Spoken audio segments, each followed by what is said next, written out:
Welcome, Internet, to the PixelPlay Podcast, your weekly gaming podcast for gamers by gamers.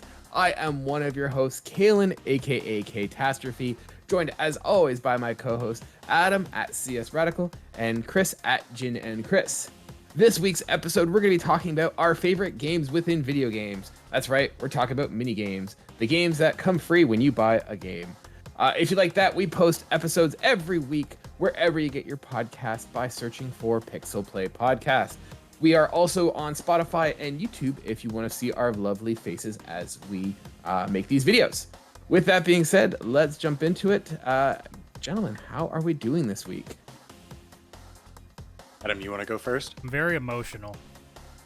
Yes. Nice. Actually, you know what, Adam, I want to take a second before we jump into that. Once again, congratulations, my friend. You posted a great video on Friday, how you fell in love with the Trails games. That video, I think, is now our most successful long video. Like, we have I think we have a couple shorts that did better, but that is our most successful long form video. So well done. If anyone hasn't seen it yet, highly recommend heading over to the YouTube channel and checking it out there. But Adam just forgot to, and I wanted to say congratulations and great job on that little video essay. Where's my fucking check?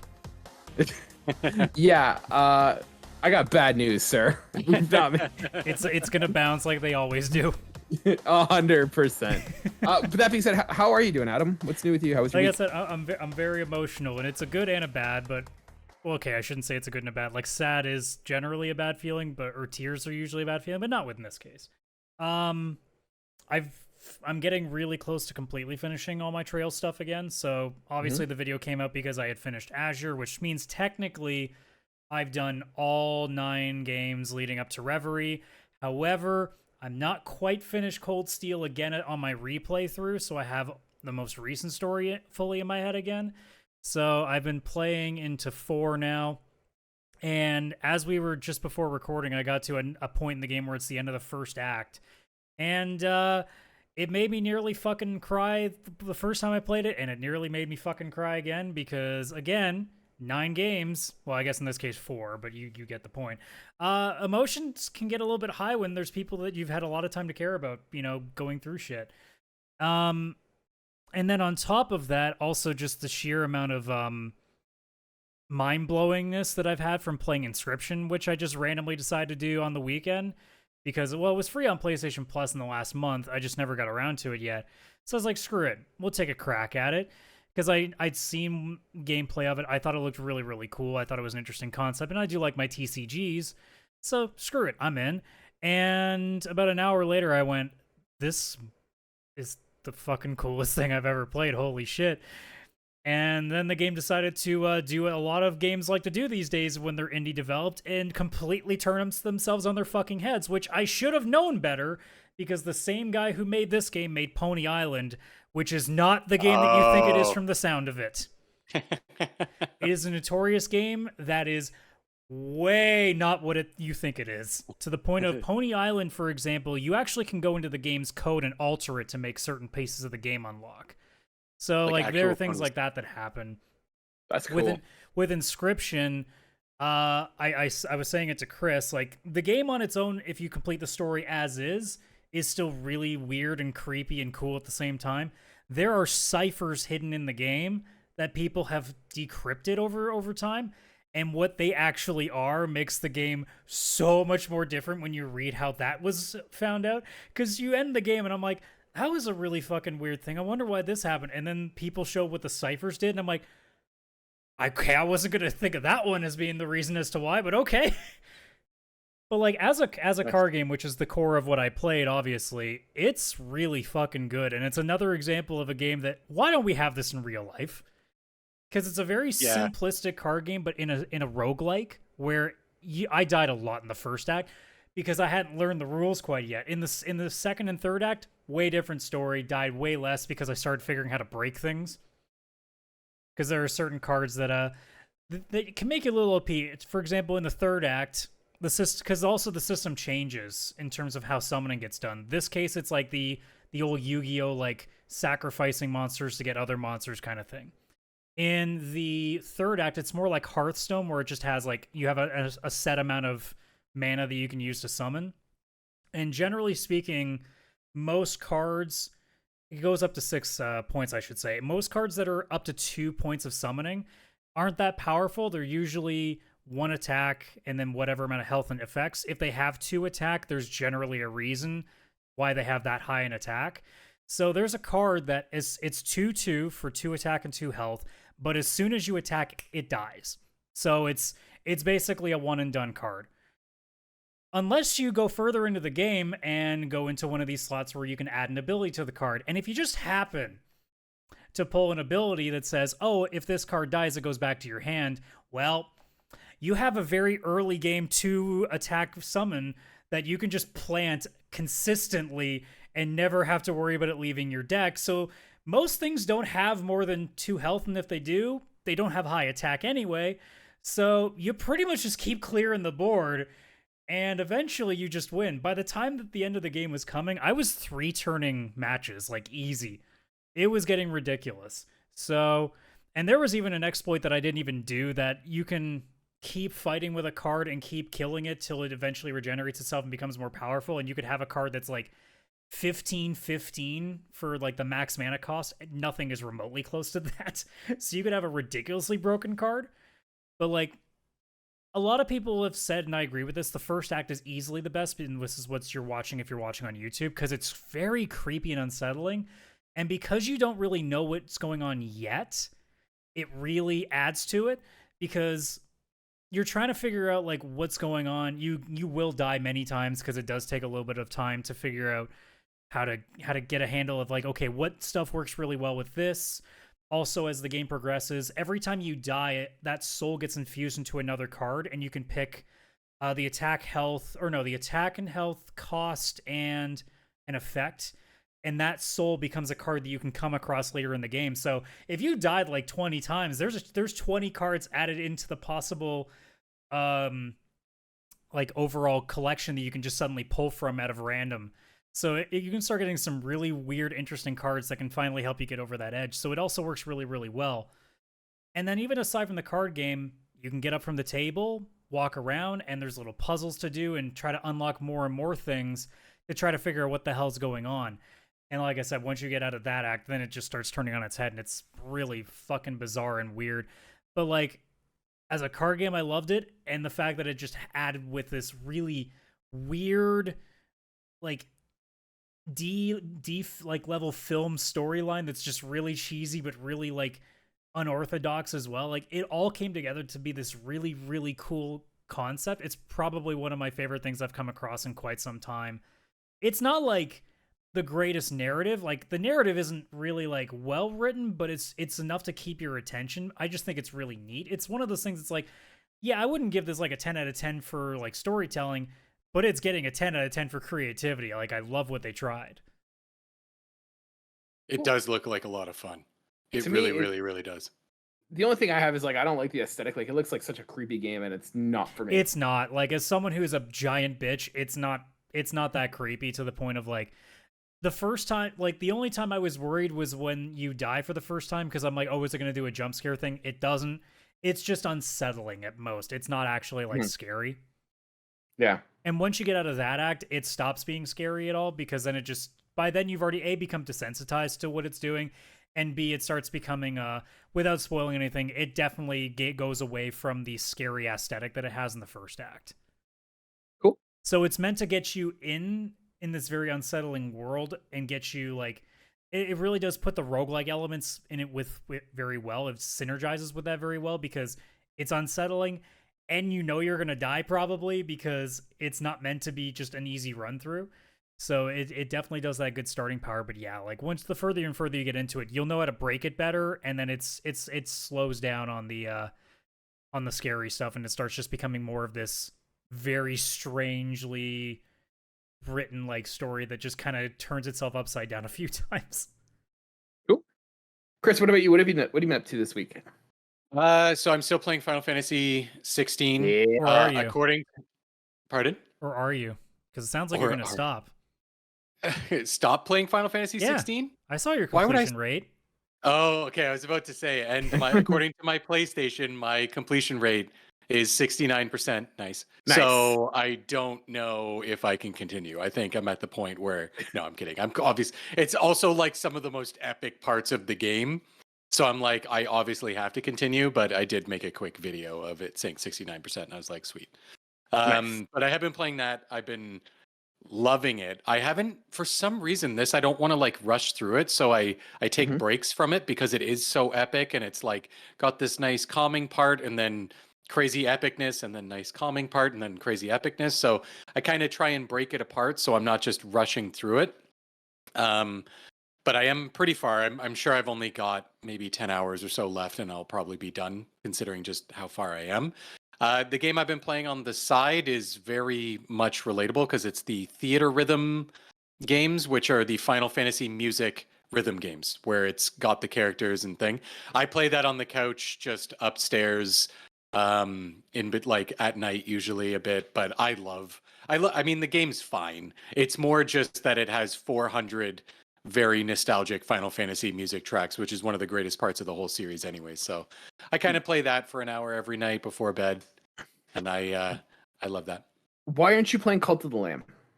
Why is that not Because your I need backup to game? finish these before I do Cult of the Lamb, because I already started these and I'm trying to get through my backlog, not abandon it. Kaylan, this guy's been talking about trying out the Trails games for quite a long time now. It's gonna take him a second, okay? You gotta bear The with him. difference is Cult of the Lamb is one game. It's not a 10 game. That is a 100 very hour strange thing thing. coming from the king of JRPGs, you know? You know, heavy is the head that wears the crown. You wouldn't understand. Oh, I promise. Uh, Cult of the Lamb is my next Steam Deck game. I've got only 4 more sets of songs in theater rhythm. I think it's honestly probably like 2 more hours worth of gameplay, and it's like just to relax before bed. I don't think Cult of the Lamb is going to relax me. I have a feeling it's going to be one of those, oh, it's 3 a.m. and I didn't go to bed yet games. it's 100% But that. It's that one yeah, more turn style game. as soon as I'm done Final Fantasy 16, Cult of the Lamb is the next one. I'm holding you to that. Yeah, that's going to be, it'll be in my what month are we in? July? It'll be in my August completion games. Awesome. I'm so excited to see what you think of that game. Oh, For me, yeah. I've been slowly burning through Final Fantasy 16. As you guys know, I don't get a lot of time to play, so I play like whenever I can steal some time. I've been playing it. I just had like I can't talk about it because I don't want to spoil it, but I would say I'm probably like just finished like the first act. Sort of a big thing has happened. I'm not. So that person's dead now, right? I'm not saying anything. Adam jumping in with freaking JRPG cliches. Look, I'm just guessing. That's probably what's happened. Could it have been? It's like it's one of 3 things. Okay, you either finally left the major city and now you've gotten to the open world, someone died, or oh my god, God just ascended on the planet. I'm gonna go with D, all the above. Yeah, that sounds like a Final Fantasy game then. Yeah, I'm still loving it. I'm enjoying it. Still want to see what happens next. I'm starting to feel a little bit of repetitiveness like sink in. Like boss battles are becoming like predictable, where it's like, oh, I'm beating this guy. Man, this is really easy. Oh, look, there's a second form kind of thing. Like that's kind of sinking in, and I feel like I don't feel a compelling need to like upgrade my character. Like weapons like don't matter. It's just like, oh, this number, like at one point I get like this armor that's supposed to be like near and dear to my heart, and then like, oh, I found a bigger, cooler sword. All right, that one's garbage now. I don't want to play with this anymore. I'm going to play with this other bigger sword. Like it's fine. I'm still loving it. I'm still really enjoying it, but like I don't know how far I'm in, but I'm also kind of like, there has to be more. Like the meal is good, but I feel like it's getting to that point where it's like, okay, is there more to this? Like, yeah, I'm getting more powers, but I'm just kind of doing the same thing over and over and over. In that, I mean, generally, the story is what kicks up, and that's what causes the actual sticking with it. Yeah, 100%. Because like, as someone who's played obviously 9 Trails games in the span of a few months, oh, don't get me wrong, there's a lot of repetitiveness with it. Thank God there's an auto battle mode. My God, I don't know what I would have done without it. But yeah, it's literally like, once you've gotten adjusted to everything, then you start going, okay, how can I break the game? How can I make this character like so OP that I can just rush through this stuff? And then you just look forward to the next big plot, the storyline, where you go, oh shit, now this is happening. Yeah, like at first, like it was like, oh, this is cool and fun, and I'm still enjoying it. But like I said, it's becoming just a thing. Like I find that like the magic, like the triangle button magic, is pointless. Like I don't know why I'm even bothering to do that because it's just pew pew pew, and I literally feel like a kid with a squirt gun going pew pew pew. Um, so kind of like I don't see the appeal there. I'm going around doing the sword swashbuckling thing. That's cool. I'm basically just waiting until my powers are refreshed so I can just kind of go in and spam those, and that's wash, rinse, repeat. Chris, I don't know if that's your experience with this gameplay as well. I don't want to spoil anything for you, but I will say that, like, I mean, you have some powers and stuff. You keep Mhm. getting some more powers. You kind of unlock your powers as you keep going. Typical game. Okay. The more you play, the more you just kind of get powerful or whatever. So you will find like you'll have more abilities. So the waiting around for more abilities, you'll have more. You'll be able to use more and not have to wait around as much. Mhm. However, the main battles that you're talking about do not really change. They are the same, where it is like, you fight a battle, you use your sword, you use some abilities. There's going to be a bit of a cooldown. You use your sword, you dodge, you parry, you dodge. Like it is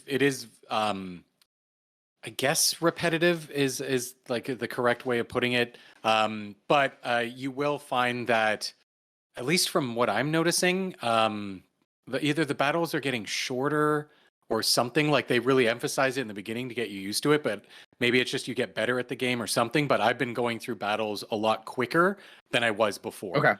And I don't know if Okay. also because I'm doing like a lot of the side stuff too. So maybe just that little bit extra XP is really giving me those extra couple levels, and it really makes a big difference.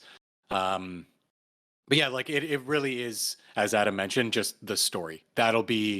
You're going to have big moments that keep happening.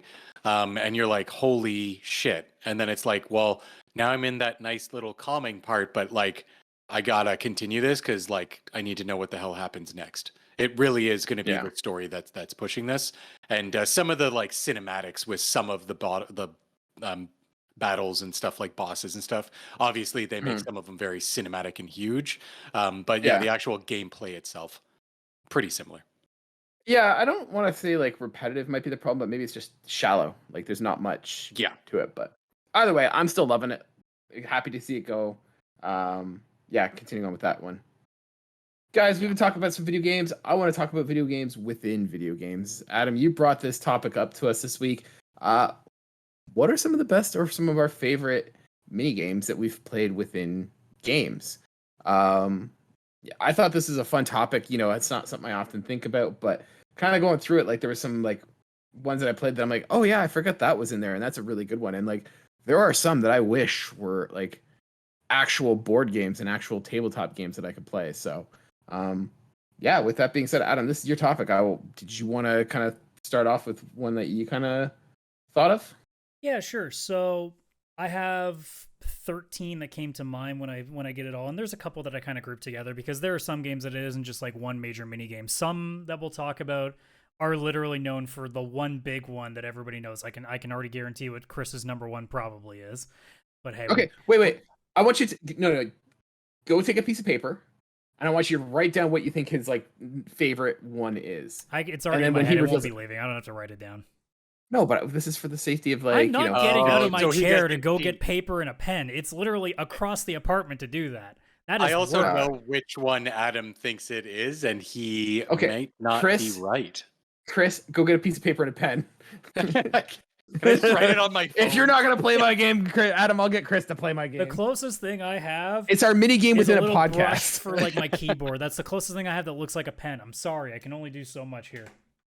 All right, fine. So yeah, what was one that you were gonna bring up?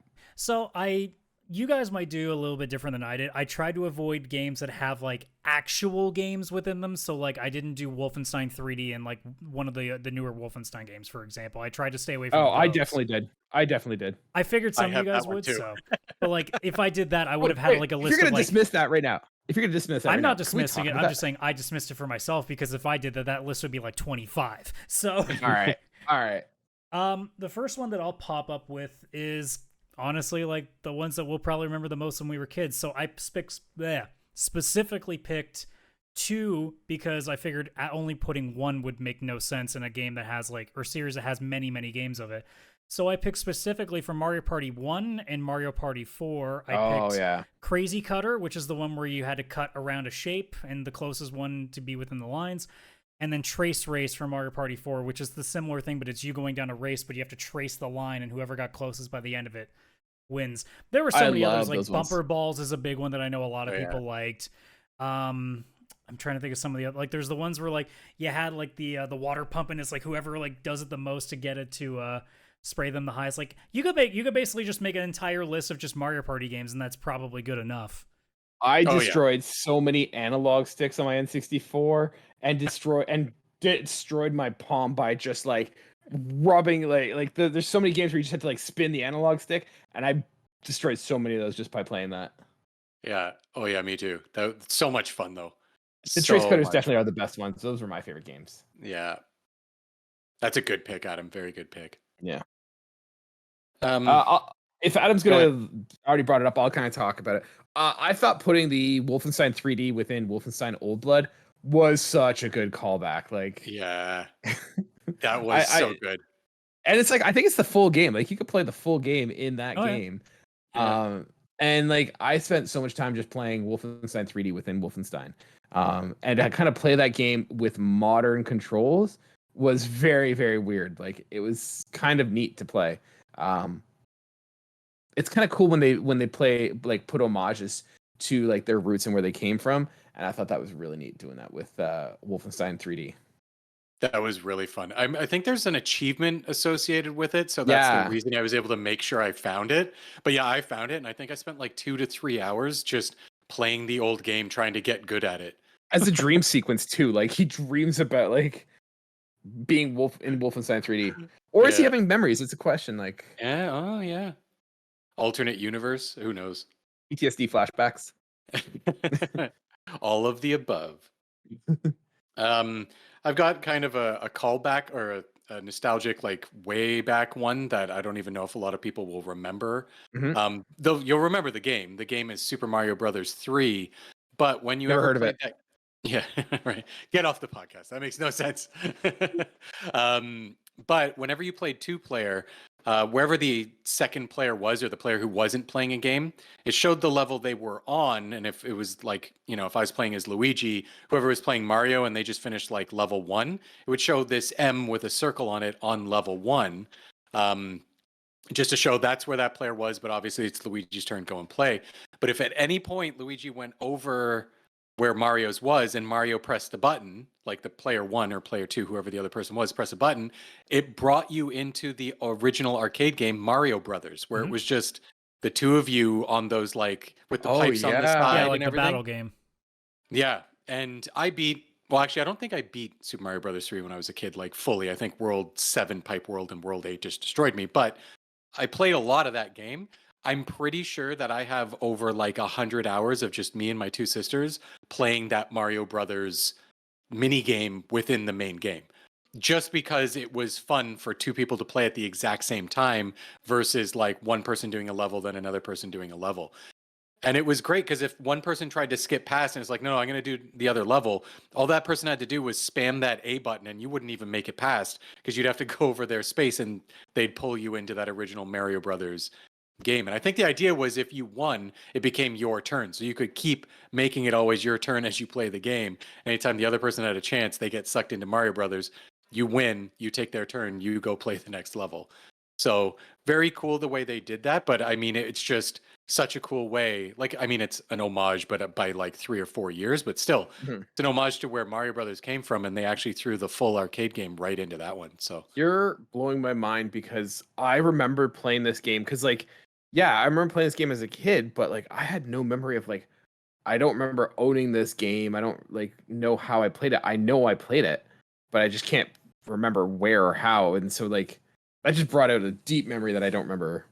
yeah, and, like, of the Mario Brothers, like that arcade, like playing that arcade, like this is like the one we had like the POW button in the center, and like the turtles were kind of coming down, almost like a Pac-Man style, and you had to like knock them over and get the coins and stuff. Yeah, I remember playing that with my sister, and I just don't remember how we played it. But now, like, it's kind of cool. You could have played it in Mario Brothers 3. I think they released it as its own release at one point. It was also, I think, a launch title for Virtual Boy. But I never big had the throwback. Virtual Boy, and I never had the cartridge for this. So like it must have been through Mario 3. It must have been through Mario 3. Yeah. Fun little mini game right in there. So you take the best game ever and then throw in a fun little mini game. It makes it even more one of the best games ever for sure. Yeah. Adam, what about you? So I'll go into another where I could list like many of them, but obviously you got to pick one eventually. Saints Row has a bunch of mini games throughout that it's had. Like obviously there's been like the one where you like spray sewage on houses to destroy the property values of them or things like that. I still go with my favorite, which is Insurance Fraud, which is the game where you just launch yourself into cars. And then, especially in the later games, when you get superpowers in Saints Row 4, you can start like you hit a car and then you fly like miles into the air across the street, land on another car, keep the combo going. It's so stupid. And it's one of those things where like I wasn't even that great at the game and I didn't care. It took me several tries sometimes to get like the full 3 stars or whatever it was to perfect the mini game. But I'm like, I don't care. I'm having a blast just like holding the triggers down and just flopping into the bed of a semi pickup and then just flying halfway into the air into another car. It's just great fun. It's one of those things where it's like Saints Row on its own is already a pretty fun game. But like when you add all the other little mini games it has, like there's also the Professor Genki mini game, and I believe Saints Row 3 that's almost like a most extreme elimination challenge meets like Saints Row gunplay. It's just such a weird combination, but it works so well because the announcers sell it so well too to make it extra funny. Like that game has such a good number of mini games with it too.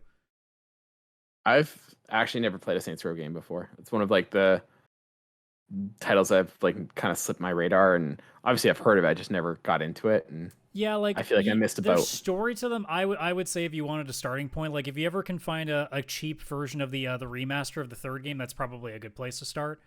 Okay.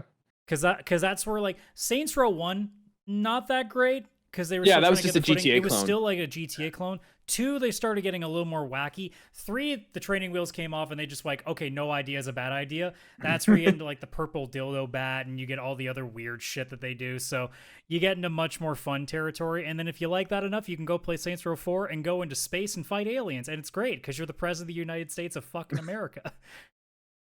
Beautiful. And that's what you would do. I love that flying minigame into the is air to You Got the Touch by Stan Bush. I love that the minigame is called Insurance Fraud. Like that's just so just the name alone makes me want to actually play that minigame. It's great. So good. Yeah. Chris, what about you? What's one you got? You don't want to wait, wasn't it your turn? I feel like it was I don't care. You go ahead. Okay. Goddamn Canadians. So I know, right? I'm sorry, eh? So I've got one that's much more recent, and I don't think either of you would have this because I mean I liked it. But it kind of gets lost in the modern titles. All kind of having ideas. It's in Assassin's Creed Valhalla. There was Orlog, I think it's called. Yes, I was looking through the list to see if there were anything that I missed. That thing came up a lot. I've never actually played the minigame because I would have had to play Valhalla for more than 30 minutes to actually get to that point. Oh, yeah. Orlog it doesn't show up so for like good. 30 hours, I bet. But yeah, it's so much fun. It's like poker Yahtzee, like with dice. Like it's so much fun. Like I found that an actual enjoyable side quest, and it's kind of like what side quests can be, where there's the champion and you have to get to the champion and beat them and all that kind of stuff as a side quest. I really enjoyed doing that. I really did.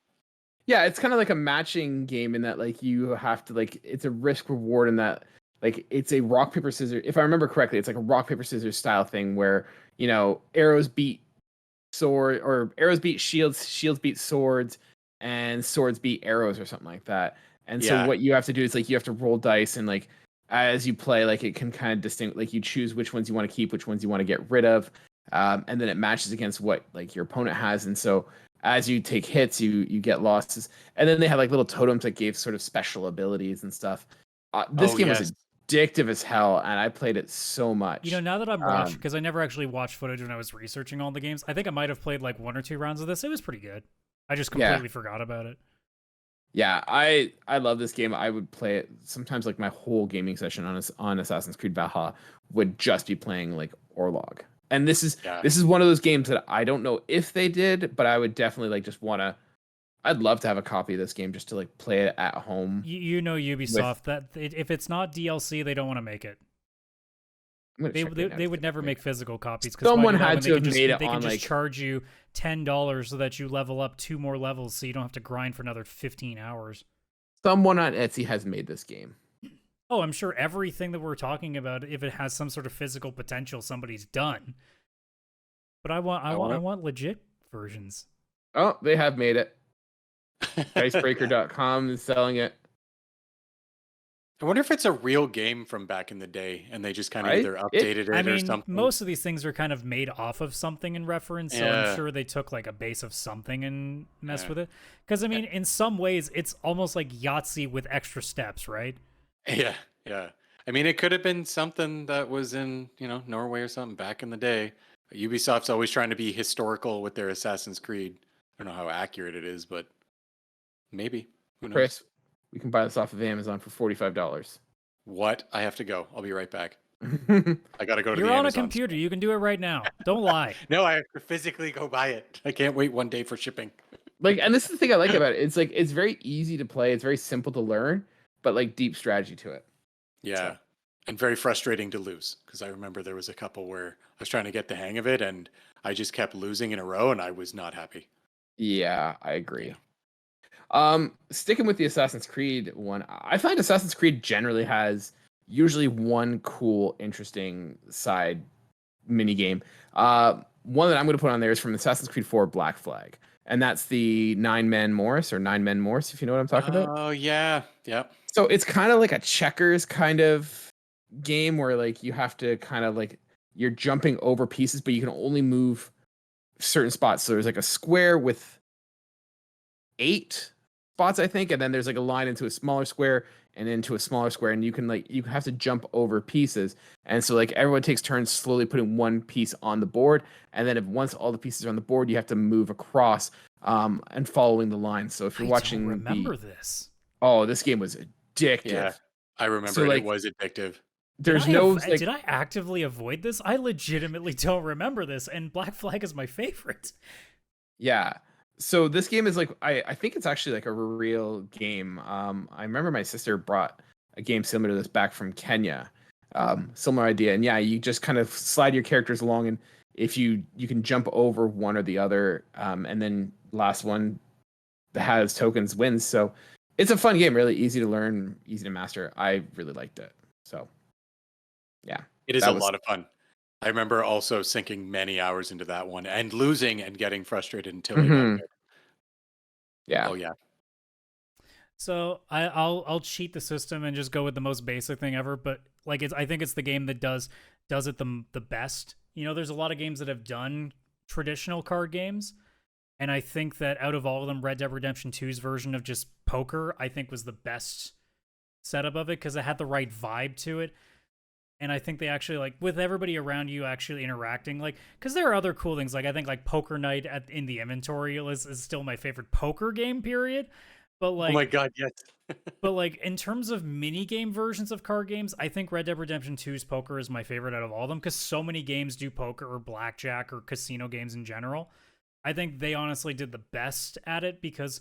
I mean, obviously, you got the budget. You can make it look a little bit better than most people do. They usually put the half-ass effort, and it's like video poker at most. Yeah. But it really does work at the vibe, just walking into a tavern and being like, you know what? I'll kill you all later, but for now, I'm just going to kill you with cards, and then we'll deal with that after. I bet that one is also based on a real card game in real life. I'm going to go out on a limb here and say no. Yeah, that doesn't sound right. Doesn't sound right. All right, I'll go with another one here. Sticking kind of with the card games, I might as well go to this one. Very similar. Witcher 3 Gwent. I mean, it was so good it got its own game. Yeah, like it got its own. Does it even count anymore now? Gwent technically got its own game. It's not a mini game anymore. It was a mini game in Witcher 3 before it was cool. Okay. See, you don't like it? No, I'll tell you in a sec. Go. You go. Oh, I definitely did like it. I don't remember the rules. It's been a while. Witcher 3 is one of those games where I'm like 70 hours in and I have like 400 more to go, and I don't remember where I was last, so I definitely don't remember the rules to Gwent. But I do remember starting it, not liking it at first, finding it again kind of hard. And then practicing getting a couple good cards or something, and then I started to figure it out and started doing again the side quest of get your way to the champion or something. So maybe that's why, I don't know, I'm kind of a sucker for card games within games. And yeah, once you figure out the strategy on like getting a couple good cards that are based on characters from within the game, which I thought was really cool too. Like you're Geralt, but you're getting cards from people that are actually people you're dealing with, and that's kind of cool too. And some cards have special powers and blah blah blah blah blah. So I do remember playing it and really getting into it and really enjoying it. Where again, I probably played like a 6-hour session and I had only been going from Gwent player to Gwent player the whole time. See, I didn't get into it and I know I have the wrong opinion here. Like, this is a hot take, and I know it's not like the popular opinion, but I didn't like Gwent. One, I thought it was super cheesy that like the characters I'm meeting in the game have their own cards in this card game. Like, it felt just way too like fourth wall breaking for me, where it's just like, hey, you're the guy on this card, like super cool. Like, no, I felt it was really cheesy. And then like, I'm playing The Witcher. I don't want to go be like a giant like magic card nerd and go collect cards. Like, I'm a fucking Witcher. I want to go fight dragons and like go rescue Ciri and do that. I don't want to go like trade like cards with other people. Like, no, it just didn't jive with me. Like, I'm not a Magic the Gathering player, and this just felt like Magic the Gathering in every terrible form of it in The Witcher. And for me, it was just like, nah, I'm not doing that. It is definitely Magic like. So yeah, if you don't like Magic the Gathering, then this definitely has those vibes. So that would make a lot of sense. Yeah. Where do I want to go with this? I guess if we're sticking with card games, I'll throw up my card game here. Did you guys play? You guys probably don't remember this, but there was a card game in Knights of the Old Republic called Pazak. Oh my gosh! I gosh! actually didn't like that one much, but hey, I know that was a very popular one. I forgot about that. Oh, that's been so long. Yeah, so this is like, basically what you're doing is like, it's kind of like playing 21. You gotta get up to 20 without like busting and everything. I like this game for some reason. It kind of jived with me when I think I was like 14 when Knights of the Old Republic came out. And so for me, it hit at the perfect time, and I just spent a lot of time just playing Pazak. Or Pazak, or however the heck you pronounce it. Yeah, I don't know how to pronounce it. Yeah. But it is, gosh, that was another one that I had sunk some hours into. Yeah. I could not for the life of me remember how to play that right now, though. I would go into that and I'd be like, what are the rules? Well, they're all right here, I think, right now. Yeah, that's true. Don't worry about it. I guess it tells you. Yeah. I mean, it was an interesting little aside. I mean, it's one of those things that like you either were gonna love it right away or you're gonna hate it. So, but I mean, it is very much in a similar like blackjack sort of setup. So it is sort of like an offshoot. So it doesn't take a lot to get into, but it's also one of those ones that I'm like, I could live without it. It's not a big deal to me. I probably loved it because I do love blackjack, so it was similar-ish. Yeah. So I'm going to group two together because they're technically a similar thing to each other. One of them is an actual game, and one of them is an offshoot of that same actual game. So again, I think this game does the best version of this as a mini game. Grand Theft Auto 5 honestly has a really good golf mini game. It's honestly really fun to play. And then I'll group that with a much lesser known version of golf, which is called, I believe it's pronounced Spira, in Dark Cloud 2, which is a much lesser known JRPG from back in the PS2 days, where it was just basically indoor golf.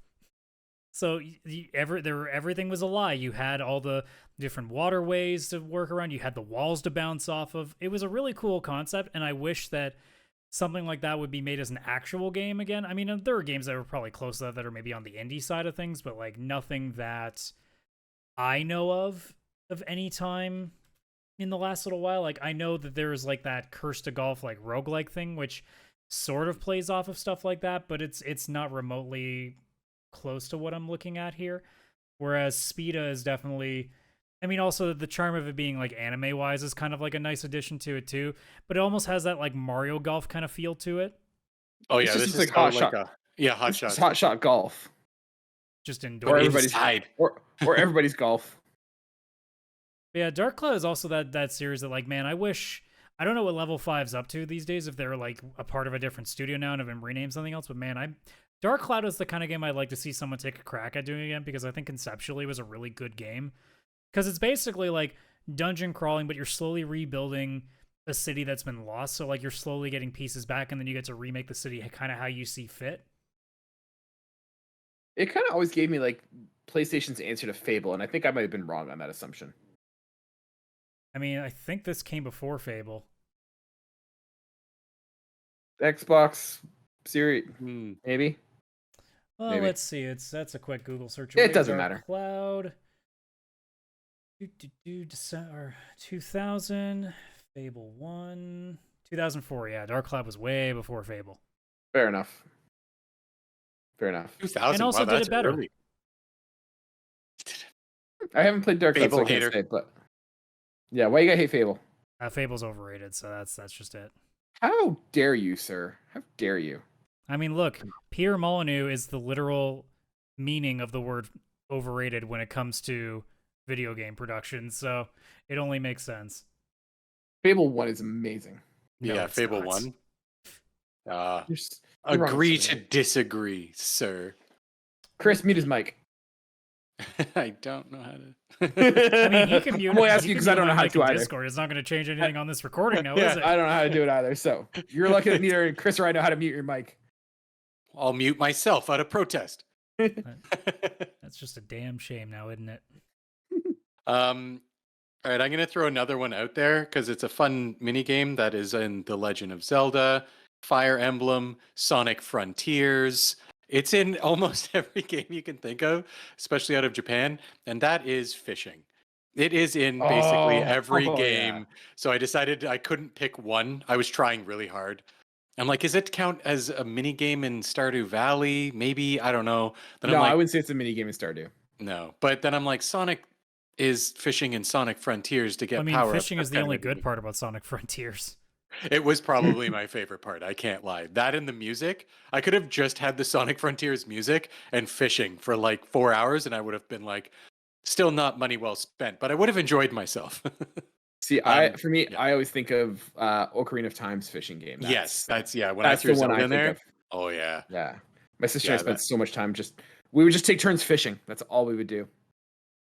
Like we just go on fishing trips to go to Ocarina of Time and just go fishing, sitting beside each other, taking turns. Yeah, it's so much fun. The Sonic Frontiers one makes it like epic. Like when you do your catch, it zooms in on Sonic's eyes and it does this like flash thing, and you can probably see it if you're watching in the video. And it's all button prompts, like just click the circle, the white circle as it's within the red circle and one's expanding over the other. But yeah, you catch it and then like you press the button at the correct time. It does this animation, as anybody can see in the video, and you'll pull out things that are completely not fish. Like you will get a very realistic fish, which makes no sense in the Sonic world because all the animals are like cute and kind of animated and can talk. But then you'll get this one like squid, octopus, largemouth bass or something, and it's like the most realistic fish Sega's ever tried to make in their life. And it just doesn't fit, but it's kind of Sega funny. likes their fishing games. I mean, Well, it's in Oh, so many love other it. games. I was gonna say, isn't Sonic's also like human girlfriend also super like realistic? We don't talk about that game. Yeah, she has not been back since 2006. I don't know what happened. Good, we're keeping it that way. Aw, things didn't work out for them. That's sad. No.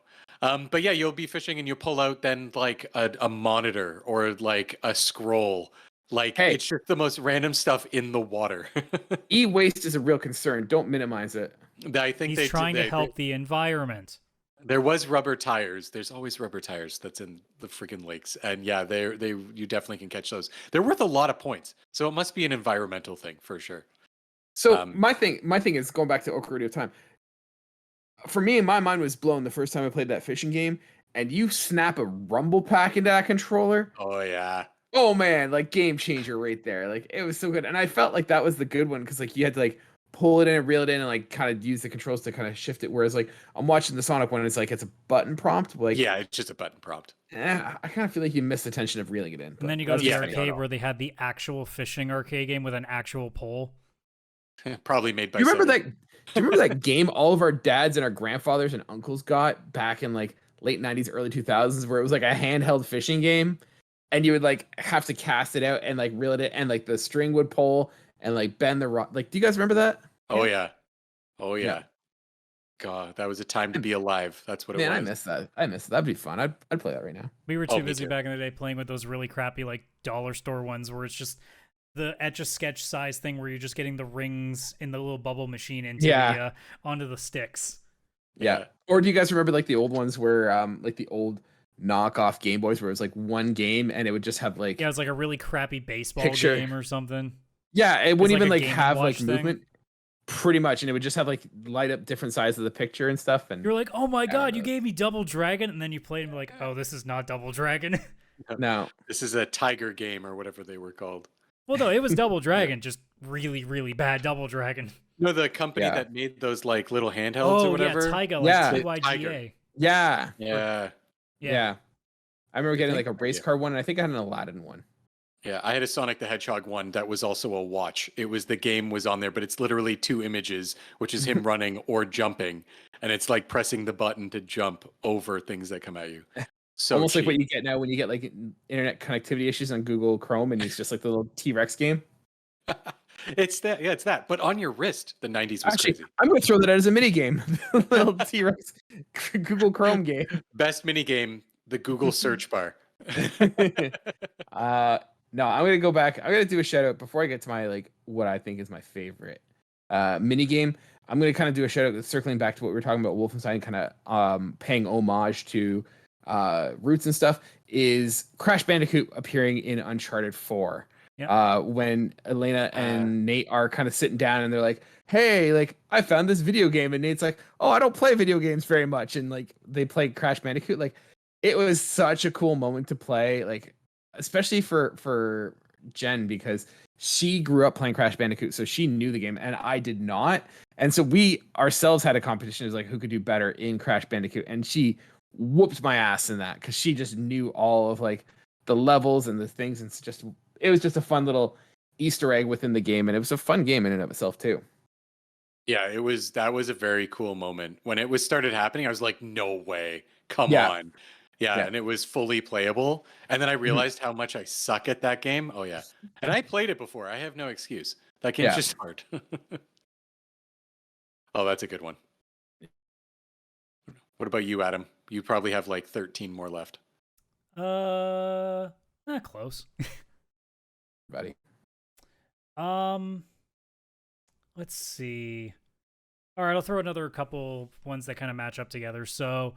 I'll go in the same vein of Mario Party where I had that earlier. I'll go with some of the Pokemon Stadium minigames that I liked a lot. Oh, yeah. Really good ones. My 2 favorites, because I picked one. There's one good one. 1 and 2. Apart from the quizzes, because I've also liked quizzes. Like, that's just my thing. But from Pokemon, I believe in Pokemon Stadium 1, my favorite was Sushi Go Round, which is the one with Sushi Go was around was the best one. Yep. And then my favorite one from 2 was the Clear Cut Challenge with, I think it was Scyther, where you were trying to cut the wood at the exact right moment. That one was fun. I mean, there's a lot of them. Like, I think each game had like between 8 and 12 of them or something like that. Yeah, something like that. Pretty sure I played more of those I was like playing those more than the actual game itself. Yeah, 100%. I think I did. I think I just treated it as a mini game instead of the actual game. It's the original WarioWare. Like, and this was like tail end of high school, and they pull out their old N64 and they pull up Pokemon Stadium. I'm like, oh shit, pull up the quiz game. I want to see if I remember all of this stuff. And I aced it. I'm like, oh god, I'm such a nerd. I haven't even forgotten the original 150. Good lord. You won, but then you realized, did you really? I mean, I did win. That's all I cared about. I remember playing Sushi Go Round with my sister again on our N64, and just I could still hear her voice now. Mom, Kaylan's eating all the sushi that I want. Like, just we had fights over it because like I was better at the game, and I would just like swipe all like the high point sushi, and she would get so mad and just like go whine to my parents. It was hilarious. Fun side note: has anybody wondered which fish Pokemon are actually used in the sushi? Because pretty sure there's no real normal fish in the It's Pokemon imitation. world. Don't worry about it. Why would there not be real fish? Why would there not be real fish in the Pokemon world?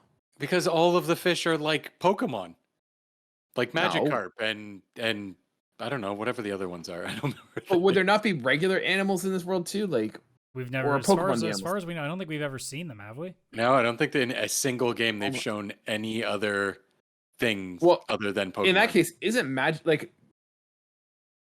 because we only recognize the first 150? It would be Magikarp would be the one, and then there's like Goldeen. Like those are the two fish. You're telling me those are the only two fish in the whole Pokemon world? Are those two fish? Goldeen Yeah. has And you got Goldeen and you got has Tadpole. an evolved form. There is more than one. Yeah. And then Okay, well there's then so now Gyarados as a crazy Gyarados. yeah, you're turning that one into sushi.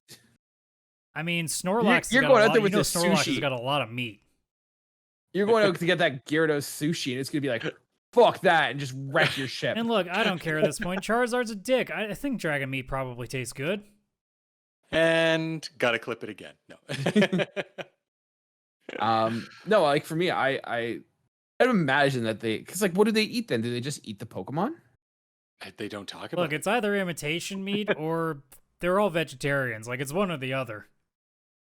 Yeah, I'm sure that there's a whole like subreddit of this where people have deep dived really hard. Like, is there Probably. chickens in the Pokemon world? Is there chicken? Okay, so this is going from, I just Googled it, are there animals in Pokemon? So this is according to Bulba Garden, which I'm assuming is the equivalent of Wikipedia. Most often they are mentioned in their relation to a Pokemon's category. For example, Pikachu is known as the mouse Pokemon and was directly referred to in the anime as an electric mouse, hinting that real-world mice exist in the Pokemon world. Or other than they this, could just all other be mentions doing are this rare. so that dumbass kids would know what the heck a Pikachu is. Adam, we are asking the real questions that science needs to know. Yes, are we all Forget, like, are Cold we all Fusion. stupid and just accepted that there were animals, even though the entire time there are none? We've been eating Pokemon the entire time. We've been cannibalizing our favorite forget mascots cures- for years. Forget cures for cancer, forget cold fusion, forget all of that. What we need to know is, are there animals in the Pokemon world? And Bulba Garden says there's a possibility. It's a goddamn conspiracy, okay? Pretty sure I'm Ash just- Ketchum is eating chicken wings and then wondering where all his Pidgeys went. I'm just saying. Look, Chris, we need to focus on the real things. They're putting stuff in the water and making the Froakies gay, okay? All right. Are there frogs in the Pokemon world? This can keep going. How deep can this rabbit hole go? Wait, are there rabbits in Pokemon? There's a rabbit Pokemon called Score Bunny. All right, we've So, gotten too far. We've gone. This is We've going got deep you. down the rabbit hole. I am now like, yeah, it's now getting confirmed that they are there. Yeah, so we'll go there. Chris, what's one you got for us? All right, so I'm going to start going into some of my more heavy hitter ones. I don't want to take this because I feel like this is Adam's.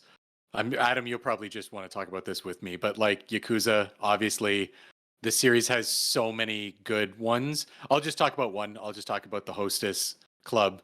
The that is Cabaret just- Simulator, yep. Yeah, like holy shit. Like a game that shouldn't be that fun is like I think I put like 12 hours into this minigame. I was playing it, I hit it, I stopped the main story of that game. I dropped like another 15, 12 something hours just playing this Hostess game because I was like, I need to be the master of this. And it's so simple. It's you run a club, and obviously, you're in Japan, so you have a hostess where it's a girl that sits with the patrons at their table and encourages them to buy drinks and all that kind of stuff. And it's the 80s, so of course this must have been a big thing then, I guess. And it's just customers coming in, and then you choose what girl goes to that table to entertain them and stuff, and the girls have a stamina bar and all that kind of stuff on like how long they can go. I think it's like also the type of girl. If they're like Yeah, cute, they have sexy, specific funny. types that work well with them, so Yeah, so a guy comes in and he's like, "Oh, he's really into talkative girls." Okay, well, this one's talkative, like that kind of stuff. And it's just that, and it's so addicting because it's just like a matching game and keeping it going, giving somebody like the girls rest when they need it, and then you can come over and get like extra special stuff, like extra drinks, I think, or something brought over. Money starts just like appearing on the screen the better you do. It's Oh just yeah, like when you money gun unlock party exploding. time and the music gets really, really Oh, yeah. fast, and then just money starts flowing everywhere. I forgot there's party time. It's like a super limit break that you can just activate.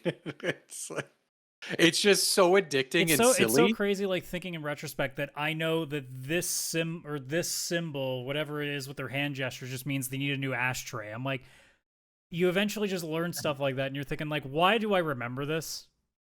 Yeah. And I remember the first time I played this, because I've only played one Yakuza game. I played Yakuza 0, and Adam warned me about two things, and one of them was the hostess minigame. And he's like, wait till you get to that, and you're just going to stop playing the main game. You're going to stop everything you do and finish the entire minigame.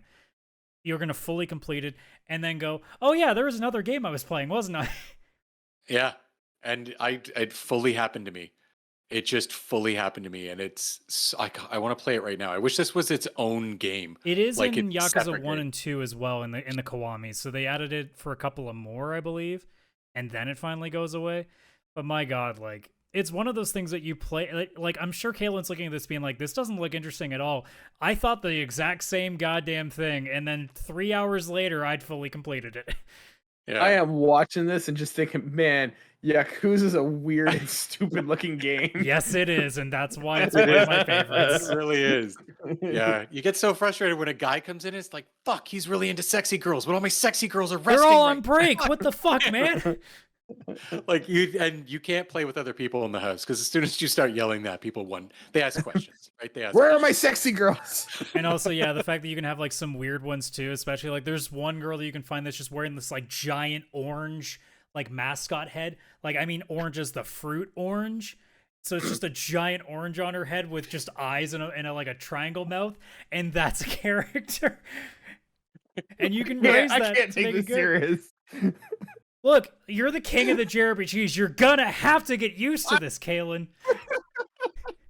I'm just picturing a giant foam face. I'm going to find this for you. I'm dying. So this is dumb. so good. So dumb. This is peak Oh yeah, entertainment. Ono Kaylan. Michio. That's Peak. right. Now I gotta find the clip. Where is Oh the my god. goddamn thing? There it is. Okay, hang on. Let's see this. Let's see this. Hang on. All I right. just don't imagine think like I- a sexy skimpy outfit and then a Nope. giant orange. Oh no, this is from another game. I just found the mascot in the easiest way possible. So yeah, All right, let's see here this. is Ono Michio.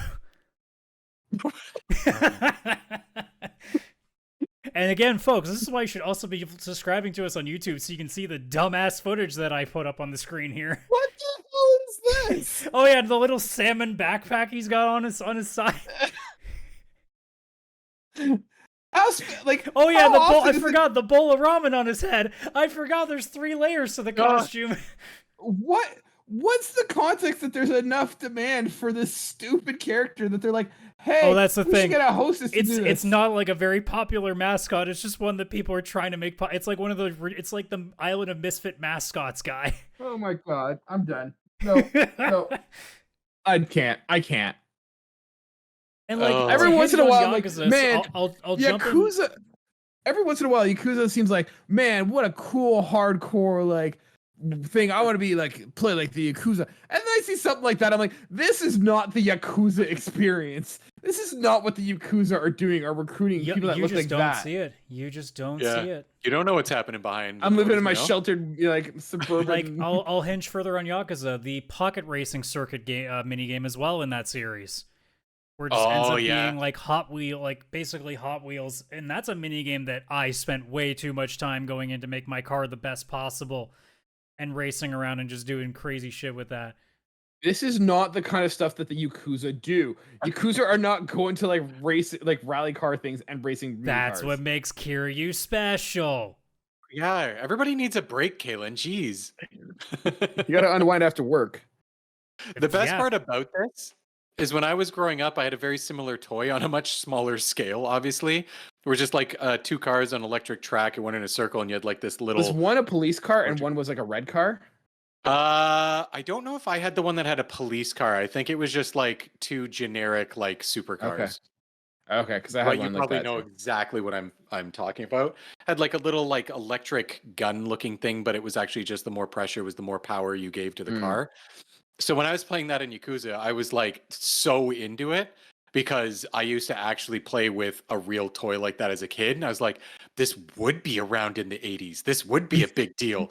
And I was so convinced and I was so into it. I was not good at that one though. I completed the hostess mini game because it's fantastic and perfection personified. But yeah, that one I couldn't finish. I wasn't as good Yakuza, at in it. my opinion, is literally the king of minigames in terms of like a game having like it does so many things really really well, even with the Sega arcades, so you can play like Virtua Fighter and Space Harrier and Super Hang On and stuff like that. But then you talk, like Yeah. we said, obviously the Pocket Circuit Racer, the Hostess Bar. Currently on the screen you have karaoke, which it seems like your basic rhythm game, and then it decides to turn up the difficulty when halfway in the song, if you're doing really actually I think it does it all the time anyway, it suddenly transforms you into another scene and things just start getting really cheesy, so now focusing is so much harder because the stuff going on in the background is so weird. But like, Yeah, like throws you into a music video or something. Yeah. Like it's insane. and like other games that they do, like even basic games that do really well, like bowling is in there, pool is in there, darts is in there. There's at one point a driving range and a batting cage minigame. Those are actually both Oh, really yeah. good. They have like shogi and mahjong because obviously Japan, but like they do so many things really really well. And then they bring the weird stuff in here, like the karaoke and the hostess minigame and the disco dancing game, where it can get really funny there. Like there's so many things that the game does, What and is this we're watching? it's such a great palate cleanser, which is why like I know a lot of people think when they see Yakuza think it must be like it's too weird. Honestly, with how serious and how like downright dark Yakuza games can get, it's such a great palate cleanser to go from that and just completely go into the side story content, which are almost always wacky, and the mini games, which are usually like really, really well mechanically sound games that also can sometimes have some really weird, funny shit going on with it too. So Because I mean, you technically, s- Chris, we could also put like the entire property management like mini game in Yakuza Nugget. 0 as one too. Yeah, with Nugget. Oh, he knows With Nugget! Yep. He knows Nugget. So my thing is, you just described Yakuza as a dark, gritty game, and what I saw is not that. And like, isn't that the game where you like fisticuff people with like using a bike as a baseball bat? Oh yeah. You can Whatever literally you go. can pick up. You can literally go at one point and just beat the ever loving shit out of a guy with a bicycle. Is the And chicken then walk running a right bowling into alley? the bowling alley, bowl a turkey, because a turkey is 3 strikes in a row, and you win a Yeah. contest, and the prize is a turkey dinner. Except this lady puts a live chicken on the table and says, well, sorry, we actually just got chickens brought in. We don't really know what to do with this. It's like, well, we can at least cook it in the back. And Kiryu goes, no, I'm going to keep him. Wait, And I will name him she Nuggets. says- all we got were chickens. So this implies that it's not that they have one chicken. they have They have many. several chickens. Where are they keeping the chickens? Like, this cannot be good. Don't Like, worry this about it. can't. You're Oh my asking too God. many questions, Kaylan. I love Just- how in the video, also, this is when Kiryu is just staring at the chicken and they're making direct eye contact for like a set amount of time. Like they Well, you got to understand assert each other. dominance, right? Which one's the alpha chicken? They I evolved mean, from it's dinosaurs, so clearly you Nugget. have to. Nugget makes this motherfucker millions of yen in this game. Okay, Yeah. so Nugget's good at business. Like that's the thing. So fucking dumb. I could do a whole. We should just do a whole Yakuza side series of Kaylan reacts. That's gonna be our next YouTube video. like It's just you at guys some point walking we'll me do it through a the side Yakuza video, game and as- all I'm gonna do is I'm going to play the various different mini games in front of Kaylan and just watch him like completely lose his mind.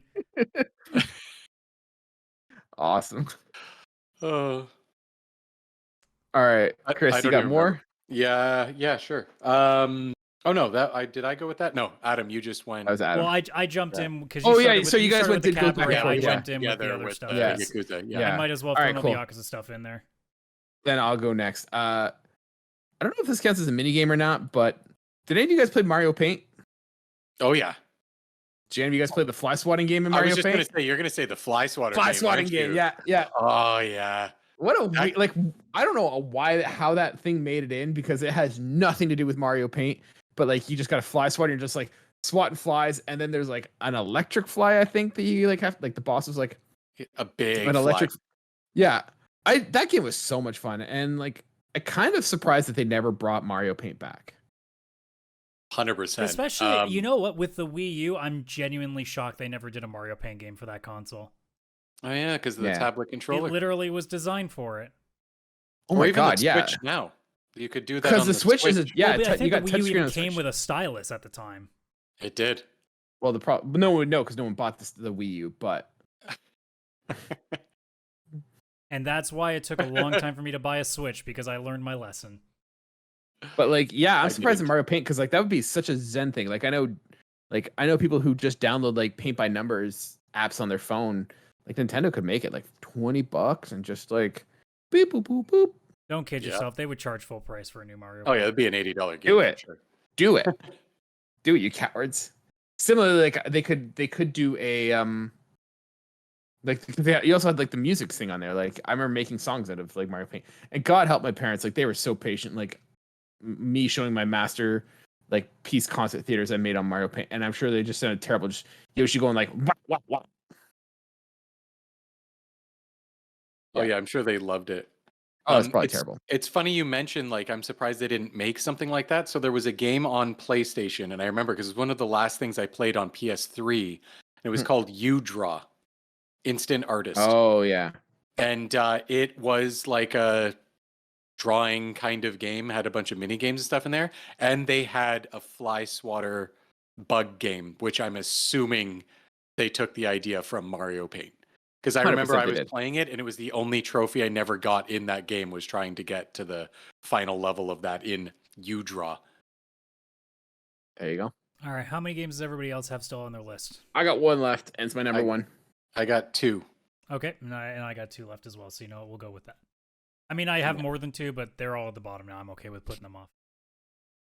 I'll go just to get rid of mine, just because it is the number one I want to talk about, and then you guys can kind of wrap it up as well. I think for me, my favorite minigame that I've played in a video game is Machine Strike in the recent Horizon Forbidden West. Like, I don't know if it's just me being a tabletop army painter kind of guy, but like that game was like the perfect level of like easy to learn, lots of strategy. Like it wasn't BS in terms of like fixed to win. Like I like the strategy and like building different armies with like the different characters and then having to like play on territory, like different terrain and stuff. For me, it's basically baby's first Warhammer in a Horizon game, and I absolutely loved it. Did you guys play it at all, or what did you guys think of it? It was okay, but it was one of those things where I was like, I think this is just a little too many things they're trying to do at once here, and it never really stuck.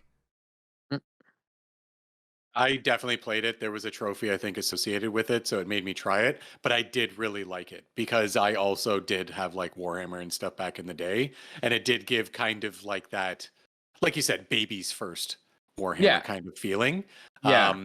But I definitely did like it, like the different terrains and stuff like that, moving the characters around. It did take a couple turns till I got used to it. It gave you like the tutorial, and then I went and did a real one and got my ass handed to me. But yeah, I did. I played it for the trophy and then also played it a bit more after that because I did really enjoy it and kind of wish this was a real thing that I could play in This real is life. one I wish was the real, like I would play this as a board game. But then once again, we have Warhammer, we have like Star Wars Legion. The thing Legion. too is like because of the nature of the board, because it's never really the same board, there's also the idea that like there's so many pieces that would be required for a board like that it would just it would be such an expensive game if they did that, because I'd have to include like several extra pieces of these tiers if you wanted to make a much more weird like map with it.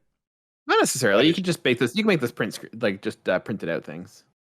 Well, even then, but just for the sheer amount, like Gloomhaven's a thing. Don't underestimate how much like board gamers are willing to play. Well, okay, I'm telling you how much I'm willing to spend on it, which is not as much as they would be asking for that something like that. Do you see that over there? That's all right, board so I games. guess you're the target market. All right, well, Sony, get on that. Get a board games division going. They do actually have that. I think Oh, they have do a they? Dark Souls. They have a Dark Souls board game, and they have a Horizon Forbidden West board game. I mean, I really want to get the Or Deep Rock Galactic one, but again, price. Mm. I waited a Fallout. long time to get the XCOM board game. It took a long time to get me that. Fallout has a board game. I mean, a lot of them are just licensed out, but you know. Oh, 100%. Oh, 100%, yeah. So yeah. Anyways, that's it for my list. What do you guys Adam, got? I wonder if our last two are the same last two. I know No, one of them. there's no way. I know that your last two are likely both Final Fantasy minigames. Okay, so they are. This is correct. So I guess I have to guess which one is 1 and 2 then. Okay. Yes. See, my brain immediately thinks that it's Blitzball number 2 and Triple Triad number 1, but I could easily see it being flipped the other way. It is flipped the other way. Yeah. I do love Triple Triad, the music especially of that game. But I did put Blitzball as my number 1 just because it is more involved and I do really enjoy playing it. So I guess I'll just mention both of them. Triple Triad card game from Final Fantasy VIII. Very simple. It's a grid of 9. You put down a card, and each card has a number in the top, bottom, left, and right of the card. And it's kind of like one card attacks the other. So if I brought a card down and it has an 8 on the right-hand side, it's touching a card that's on the left, or to the right of it. Whatever number that other card has on the left, highest number wins. That's all it is. And if mine's higher, that card gets flipped to my color, and it's like a red versus blue, I think. And it's kind of like whoever has the most cards flipped in their favor wins. But I could flip a card and then the next person goes, puts down their card, and they just reflip one card down. Or maybe there's a whole, there's a card up, down, left, and right on the board. They put it square in the middle, and they have all 4 numbers that beat all 4 cards, all 4 flip to their favor. So it's a back and forth. Very easy to understand at the beginning, but then you go to different regions in the game. And just like kind of the real world would have it, each region, like different continents and stuff, have different rules that they've implemented, which like starts to blow your mind because all of a sudden it gets a lot harder. You think it's this simple version of the game, and then you all of a sudden go and there's this other rule that if you flip a card, it will then flip all other adjacent cards from that card, and it'll actually keep a waterfall chain effect, and you'll actually flip all the cards. So somebody can go in the last turn and flip the whole board if it's kind of like every number beats every number as you go down. Is this Final Fantasy 14 on the this video? is the 14 version. I didn't realize they had that in Final Fantasy 14. Yep, You it's just in the blew gold my saucer. mind. You just blew my mind. I've never gone to the Gold Saucer. That explains it. I haven't played since. So yeah, look at that. They brought it back. So very simple card game. I do like the way the Final Fantasy VIII one looks more, just because they had characters from the actual game as cards, and they would be like the super cards that you could get. And they had cards that there was only one of them. And say there was one card from this one character, you might need to actually challenge that character to a game of Triple Triad to win their card. And there's only the one. So, like, if you want that really good card, you got to go get it. And I'm pretty sure that when I played it recently, like 2013, 10 years ago, but the last time I played the game on PC, I'm pretty sure there was an achievement for getting all of the main cards, like the really good ones. So you have to actually beat like 20 different people, but you can walk up to any NPC in any of the towns, and it's a 50-50 chance that they actually play Triple Triad. Some of them are just normal NPCs. Some of them have secret cards that you can get only from them. And there's an actual like card quest that you actually have to go where you beat one person, they send you to another person, and of course you go through and eventually you beat the champion. And all of this stuff where you actually have to go through a specific order and challenge certain people. But you'd have no idea because some of them are really important characters in the game. So for me, that was just like one of the best parts of Final Fantasy VIII. Like I almost like that card game more than the whole of Final Fantasy VIII. I can say for certain that I love that game more than the for actual a lot of game people, of 8. they probably feel that way. 8 isn't like I know that 9's getting a remake at this point, even though it's not officially announced. We all pretty much know it's like the worst kept secret right now in Final Fantasy land. I almost want 8 to get one too, just so I can give it another fair shot, because maybe they'll have improved some things that I don't like about the original. So yeah, that would be a good one for them to remake for sure.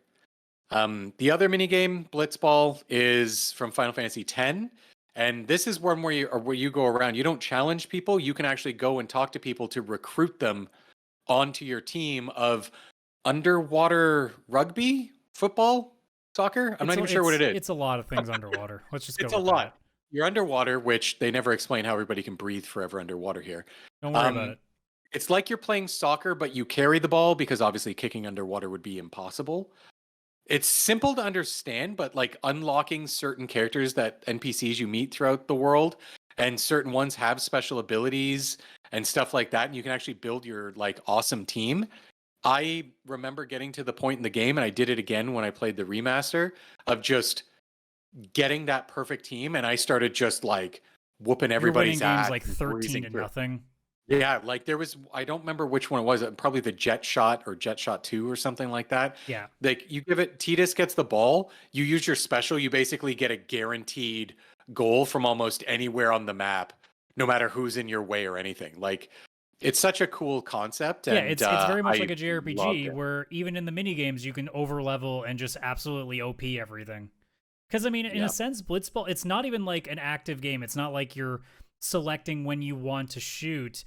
Like you're not like hitting X to shoot. It's more like you're stopping, and it now becomes a stats game. It's almost like D&D underwater soccer in a way. Yeah. Because it's very much stats based. So like if you get into a match, if you run into a couple of people, they have amount of like block power, or you have energy. So if they tackle you, they might be able to take out your energy and take the ball from you. You could choose to pass, but if they have enough block ability, they'll just catch it and move on. Like there's all these different little stats that come into play here. And it makes it less of an actual like sport so much as it's really just, again, like it's with just D&D without dice rolling. It's just all the stats are already predetermined, and it's just a matter of, if you're a certain distance away, do you have the stats to make it work without it going to 0, which means you commit an error. Because if you pass the ball but your pass rating was too low, and by the time that it gets to your player it's at 0, they'll completely, like, it'll just go off their hand. And if you're lucky, it goes to the nearest guy that's one of your players, but more often than not, it just goes to the other team and you start the process all over again. But it's one of those things where it's like, people either think it is the most poorly coded minigame in all of history, or you're like me and Chris and you absolutely adore this game despite all its faults, because we admit there's so many things wrong with this game. It's such a fucking difficult experience in the first going, because in the story, when you get exposed to it, there's an item that you want, but you have to win the final game to do it, and it is intentionally designed for you to lose because your team sucks at the start, and you're facing the best team in the league. They can whip your ass real quick, so it takes like perfect like planning for it to work out. And even then, you might still get screwed because, again, stats. You can't control that. So it's one of those things that, once you, it's, I know a lot of people don't like it when you say, well, you have to play it for X amount of time to really get into it. This is one of those things where I do think it's worthwhile, but it's also not like Final Fantasy 13. Play this game for 20 hours and it gets good thing. It's more like play Blitzball for about an hour, kind of find like some of the really better characters in towards the later parts of the game, and then take a crack at it. I always tell people this too. Never play Blitzball outside of the story requirements until you're like way towards the end of the game when you can start traveling to different destinations. Because if you play it in the process of things, you're not going to have very good characters. Wait until the whole world opens up, and then you can just go recruit the best ones and have a much better time with it. Yeah, absolutely. Adam, what do you got? Well, I guess that just leaves me. Well, I did talk about it recently because obviously Trails is on the brain, but I'm going to go with Vantage Masters, which is legit at this point my favorite minigame right now, because it's such a really good card game that reminds me of like your Magics and your Yu-Gi-Ohs and all of that, where it's just hard enough to be complex to make it interesting, but just easy enough that you don't get lost. And it's definitely one that, like, once you know what you're doing, it's very easy to just absolutely destroy, because especially I'm not there yet in the fourth game because they have it in 3 and 4. I haven't gotten to the point where I have all the cards that I need to make this ridiculous deck. I think the video that I just pulled has this deck, because there's several different heroes. The Knight is the one that I like the most, because he starts off with really high attack and a lot of health, And all you can do is you put him in the front row, and he's going to wreck pretty much anything that your opponent summons. And then you fill the deck with people with an archer symbol, which means they can attack from the back row, and you just boost them with stats. And the ones specifically on screen are fire type, and there's a spell that if they are a fire type, they get 3+ attack when you cast that spell, whereas it's only 2 if it's a regular person. So you can just load these guys up, and they're in the back row doing like 6+ damage. And you're sitting there being like, your knight's in the front row, and they're being like, you want to get at my archers that are completely wrecking you? You got to go through this guy. Oh, what's that? He starts out with 30 HP? That sounds like a you problem.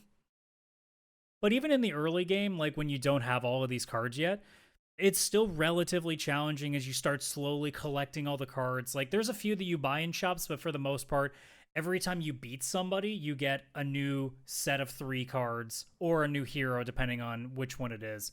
And you slowly go and complete the collection. You can have up to 3 different decks because I think there's like somewhere between like 5 and 7 heroes. So you can have like different things here with different abilities. There's 4 different elements, as you can see there on the left side. There's the attribute square. It's kind of like the Fire Emblem setup of this beats this, this beats this. And it's one of those things that like, if they made real cards of it, and it wouldn't honestly cost a lot to do because it's not like there's a lot of cards. There's, for the most part, in total, maybe 30-ish unique cards. And most of them are either one or like there's only 1 hero or 3 of each set. You could very easily print 2 decks with every single card. And you could probably charge like, I don't know, like $30-$40 for the whole set to have 2 sets of playing cards. And you could just do whatever with your friends. And I think that's a something that I wish Falcom would get behind. But that's also like, they're a much smaller company. They're not going to be doing the same level of stuff that you would expect from like a Square or a Ubisoft or anything like that. So I would never expect them to try that.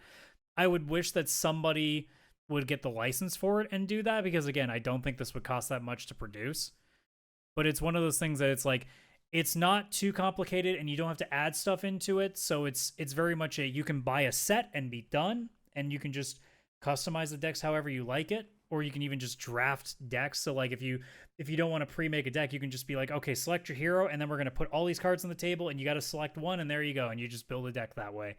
So I think there's some cool opportunities to do with that, and it just ends up being something that, you know, probably will never get done. But I don't know if they've brought it back for Reverie yet. I haven't looked into it because I don't want to know. But if they do, I will be so happy because it's easily my favorite game right now. Because like I said, it's not too complicated, but it's just enough that I feel like I'm a smart person, even though I basically just keep collecting cards till I get the OP deck and then finally get to the end. But the process of getting there is fun. Yeah. Interesting.